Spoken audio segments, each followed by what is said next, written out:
I'm Erica, and today I'm going to show you a small, short little exercise, couple of exercises that you can do to help improve balance. So this is great especially for seniors. If you're starting to lose your balance and worried about falling, this is a really good way to build up balance. And even if you have decent balance, good balance, and you want to just improve it for your yoga practice, or if you're challenging yourself in new ways, then this is a nice little easy series that you can do. We also have a couple of ways to make it both easier and more challenging. And you're going to actually need a pair of socks for the end. If you happen to have toe socks like I do, grab your toe socks. If you just have regular socks, use your regular socks. And if you're in the category of your balance is decent and you find after 1 or 2 tries this is a bit too easy, you want to try something more difficult, then you're going to want a block. This one's a cork block, so it's nice and firm. So grab what you need. And then just come to standing with your feet under your hips. This is a good one too to see in the mirror. Just for this first part, when you bring your hands onto your hips and lift one foot up, whichever foot it is. If your hip hikes way high up and you get this like shortening on that side, then you want to really focus on pressing that hip down and keeping your hips parallel. The other thing in the easier department, if you're at a wall, you need a wall, the support of the wall, just bring your hand to the wall. And as you get more confident and you build the strength, you can then come to fingertips at the wall, and then maybe just 2 fingertips at the wall, and then 1 fingertip at the wall, and then slowly challenge yourself by bringing your finger away, or even just hovering your hand close to the wall. Okay, here we go. So starting with your feet at hip distance, bring 1 foot up, doesn't matter which one. Press your hip down if you need to, and then just let your leg be kind of relaxed. And you're going to make circles with your ankle, rolling your foot around your ankle, about between 5 and 10 in one direction, and then the other direction. It's also really good for strengthening the standing leg. And if you pay attention to your bottom ankle, you'll notice that it's kind of twitching and making a lot of movements. Okay, then relax your foot, make circles from your knee. This is actually circling into your hip, moving the femur bone. You're not circling at your knee. And then opposite direction. Maybe make this a little bigger.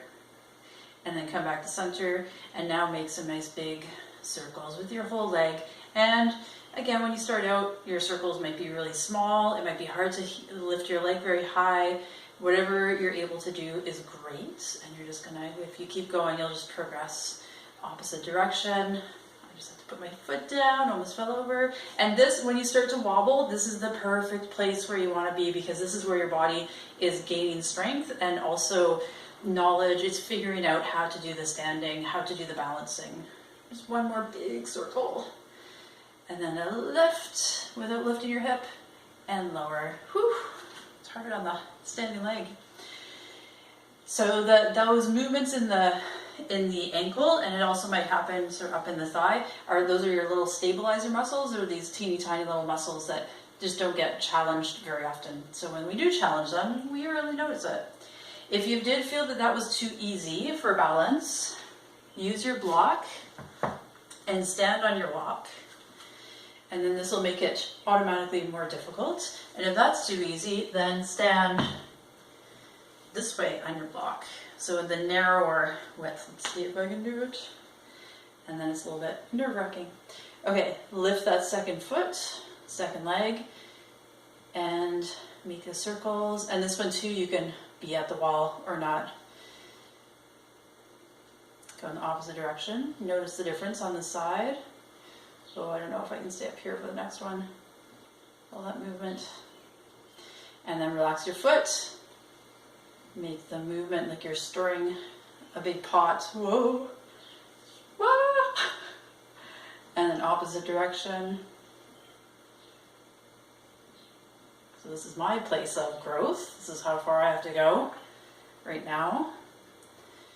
And then bring your leg back and keeping your knee bent, making the bigger circles, which might be teeny tiny today. No big deal. Whoa. With your standing foot, see how much you can relax your toes. And then that last direction. Whoa! One more circle. and then come nice and safely off your block if you're on it.